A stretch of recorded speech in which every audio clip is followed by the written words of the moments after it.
Thank you very much. Now, may I come to Trinidad and Tobago, Miss D.B. William Campbell? Hi. Yeah, hi, I'm how are you? Yeah, how are you? okay. Yeah, so Am I- let me tell ladies and gentlemen, she belongs to that organization I Care Sustainability International.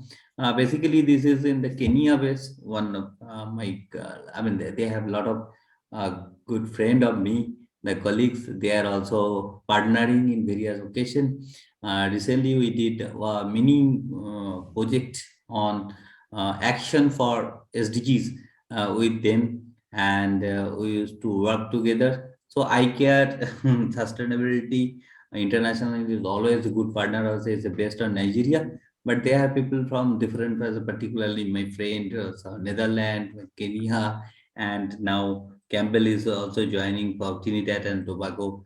I am requesting Campbell to talk on that their approach on that youth empowerment, which is an effective but changing solution to gender equality, mentoring and educating and protecting our.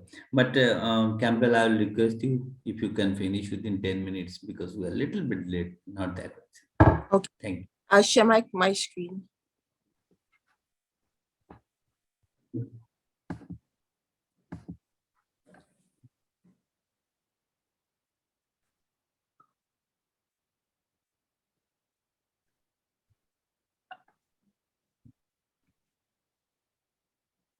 Are you all seeing my screen? Yeah, it is coming now. Yeah, it's coming. Okay. So you see my first slide? If you can make a full screen, that will be better because my picture is also there in the presentation. All right. Yeah. So this is good, right? Yeah, right. Okay. So youth empowerment, an effective but challenging solution for gender equality, mentoring, educating, and protecting our young advocates. I am Debbie Williams Campbell, Partnership Manager and Board Member of ICARE Sustainability, representing Trinidad and Tobago. So I will move forward. Now, we all know what gender inequality is, and it affects both male and females. However, I will be focusing on females. So some of the measurable ways females experience inequality globally in comparison with males include lower rates of schooling and employment, less pay for similar work, higher rates of unpaid work such as caring for sick relatives, exposure to high rates of sexual assault, intimate partner abuse, and gender-based violence, a lack of representation in government, workplace discrimination, child labor, and this is globally. Does gender inequality affect mental health? Yes, of course, it's traumatic. Some of the psychological effects of gender inequality include higher levels of stress, anxiety, depression, post-traumatic stress disorder in women and people of marginalized genders. This can cause low self-esteem, eating disorders, suicidal thoughts, and other physical health issues. According to a 2020 article from Medical News Today, women with mental health conditions outnumber men by as much as 2 or 3-fold, depending on the condition. Causes of gender inequality, which you all may know already: uneven access to education, lack of employment equality, job segregation, lack of legal protection, lack of political representation, lack of bodily autonomy, poor medical care, lack of religious freedom, racism, societal mindsets. Causes of gender inequality. Now we are dealing with the underlying issues here. So some of the underlying issues may be cultural teachings that make females seem less valuable. They may not get a chance to get an education or further their studies, nor get the chance to showcase and develop their skills and use their voice to make a difference. Lack of education, understanding on human dignity and of females and their capabilities. I believe once we truly understand women, females, and that they are valuable, and that once you're human, you have value, you can contribute, then it can encourage respect for females.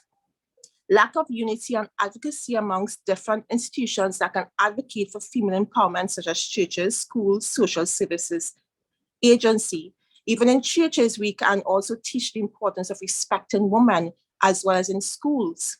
We can teach mental health and the importance of mental health, and thereby respecting females and allowing them to contribute to society. We are helping improve their mental health, and which will help, in turn, impact our society greatly, right? Because, whatever affects one person in the community could eventually affect society in a whole. HR departments not protecting their females or giving them opportunities for growth, especially if the woman or their family do not have an important status. You may quicker find a female because she may be the president's daughter or a big businessman's daughter. She may quicker be respected than a woman or a female of a marginalized community. Biased legal frameworks that discriminate against females don't empower nor protect them. Lack of proper policy and legal reform. Youth empowerment can create youth advocates. Why focus on youth empowerment? Because, they can be part of the decision-making process to improve the community. Remember, they are part of the community too. They'll be affected by what happens, and they are also the future. They can make great changes that can improve the future. Youth empowerment encourages improved social skills, improved behavior, increased academic achievement, increased self-esteem, increased self-efficacy, and long-term effects of youth empowerment may lead to a better perception of the youth sector towards education, poverty alleviation, even crime reduction, and decrease in juvenile delinquency, which is what we all need. We want a peaceful world. Therefore, an empowered youth will make a better youth advocate. As female youths experience gender inequality, it is for this reason that it's essential for advocacy to come from the youths as well, thereby providing a level of authenticity due to the first-hand experiences and fresh perspective, as well as making them feel heard, loved, and valuable to society. So some of the females who changed the world. We have Greta Thunberg. She has become a household name thanks to her environmental activism. She started a movement to fight climate change with a protest that inspired millions of students, and since then has gone on to speak at the UN and converse with world leaders.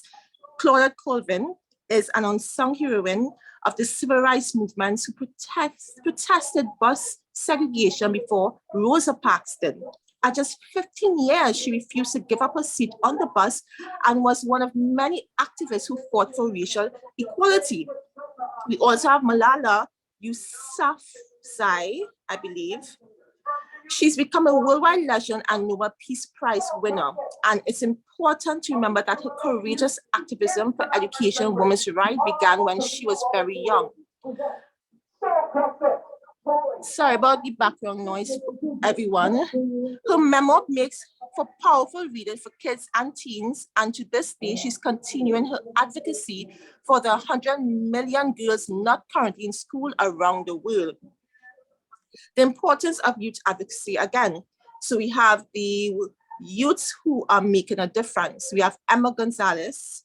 We have Mali Diaz as well. Due to time, I would not get into these things. Challenges affecting youth empowerment. Cultural view that female youths aren't capable and valuable enough. Ineffective social services. The social service workforce may be under-resourced, lacking the financial and sometimes political support to protect children and their families. The laws, policies, and programs that governments establish to protect children risk being undermined or they are not equipped to help. Lack of community development programs to fit the needs of the youths. Gang-related activities within the youth's community. With poverty come other issues that includes one's limited or lack of access to basic and quality education and other resources. Also lack of access to necessities to prepare them for programs that support youth empowerment, lack of exposure and involvement in community programs, the absence of role models and mentors, the society stereotype that the youths are still too young to actively participate and collaborate or not equipped to manage. Strategies for youth empowerment and turning them into young advocates. We have knowledge development. It's important to get programs that can, cater to their knowledge needs, right? Vocational programs, workshop, leadership seminars, help to, build them up, life skill program. And then we could focus on different topics on youth development and external and internal challenges youth face and how to overcome or manage those challenges. Also educating their guardians, adults within their communities, so that they can understand the importance of youth empowerment and protecting them, right? Because they are the future and they can help make a great difference once properly equipped. Mentorship, having someone, and I can speak from experience, when you have someone at your side to lead you, because you're in this world, you still have so much to learn. And those mentors have had experience and they can teach you new things and they can prepare you better for what is to come and encourage you to be innovative and, give you room to create new ideas and give you guidance as to, okay, how to improve guidance. So that's why mentorship is very important. Sorry?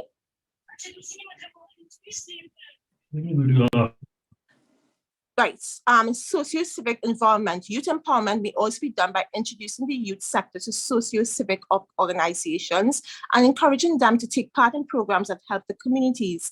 This gives them the sense of community engagement and makes them feel that they can contribute to strengthen and maintain of communities. And once you encourage them, they would have the hope that they can do it.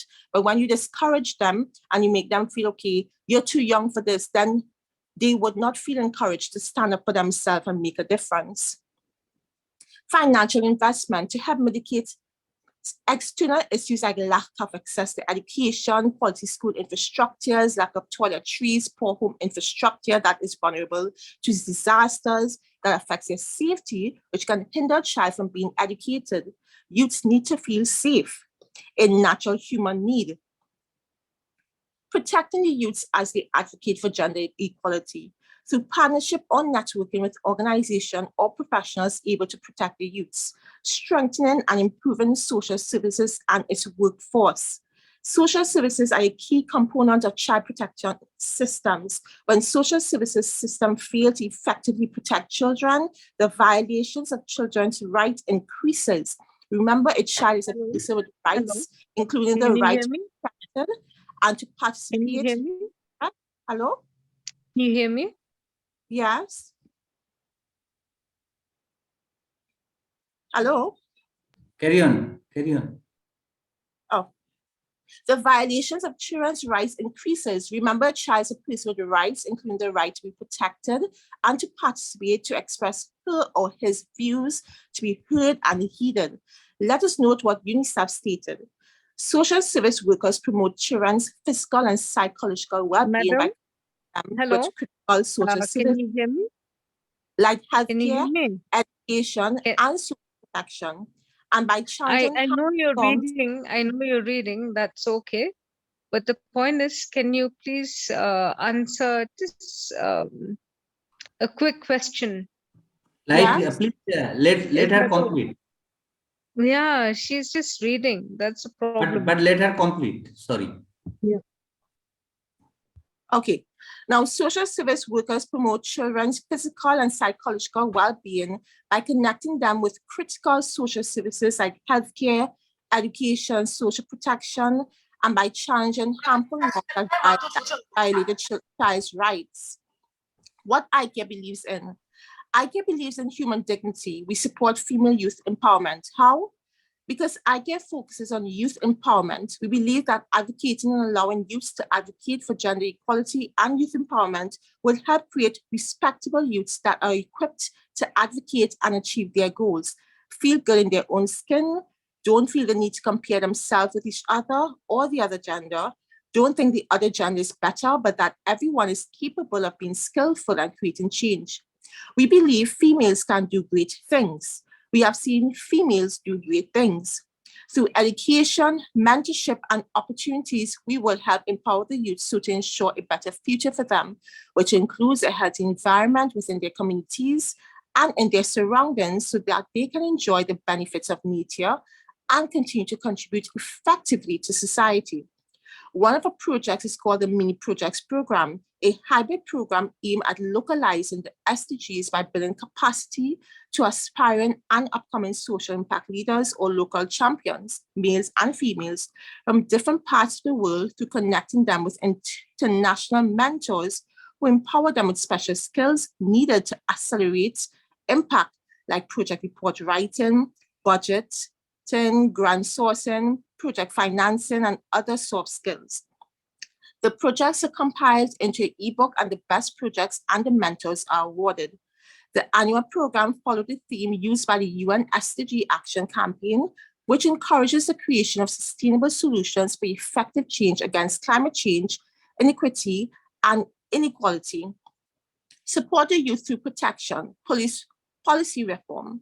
Through legal and policy reform, these changes should be made, if not already, in your sector, state, or country. Meet obligations under the CEDAW, which includes removing gender discrimination from civil legal codes relating to child custody, inheritance, citizenship.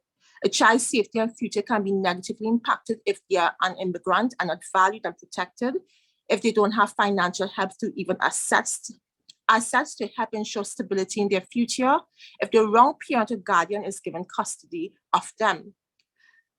Note the CEDAW Convention is built on three foundational principles: non-discrimination, state obligation, and substantive equality. Non-discrimination is integral of the concept of equality. We can use legal frameworks that discourage youth discrimination on the basis of sex, sexual orientation, gender expression, or sex characteristics. Adopt laws and policies from around the world that promote gender equality and empowerment of youths, especially girls, through conferences. Ensure that the legal frameworks provide all children and adolescents equal protection from violence, harassment, and exploitation, which includes child marriages and female genital mutilation. Create legal frameworks that ensure proper medical care, which includes mental health care to youths, especially females, at schools and clinics. And please see the time. Already you are late. Okay, almost done. Help countries strengthen policy and legal responses to emerging forms of sexual violence and exploitation against children and adolescents through conferences. Continue to evaluate and monitor the impact of legal frameworks to see how they can improve. Now, these are some examples of the organizations we can support. They stand for youth empowerment. The SOS Children's Villages. We have, of course, the UN, as you already know. We have the Humanitarian Academy for Development, a non-governmental organization with an international presence. We have UNICEF, and we also have the organization I represent, iCare Sustainably. If you want to partner or network or volunteer with us, you can contact us via our email, info@icaresustainably.com, and our website, icaresustainably.com. Thank you for listening. Yeah. Now we can stop sharing, please. Yeah. Stop sharing. Okay. All right. Thank you so much. Somebody was asking any question. If one quick question, you can put in the chat box. You can ask directly. Okay. Anybody was asking any question? Okay.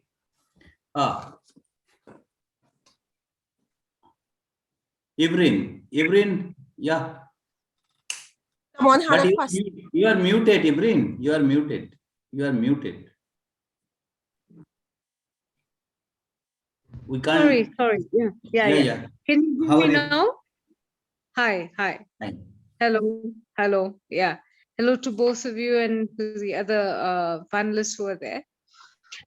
Well, basically, I condone to what you actually are doing, and I'm very happy at what you're doing, with the African, North and South African countries, and I'm very happy about that. Having said that, Even in our community, what happens, we have a matrilineal society, not matriarchal, matrilineal. So, which means that it's just a lineage that comes onto the daughter of the youngest daughter, basically. But having said that, I wanted to discuss something much more pertinent, that what you had discussed before, what you had said before, when you had brought in the other allies from various countries. So I wanted to know what your viewpoint on that is, really. I mean, you've seen that, you've known how they are. So of course it might have been a video conferencing of such, but then there was a video that was showcast. So I wanted to know what was your outlook on it. Can you kindly, share it back to us so that we can also understand, and then I can come back to you.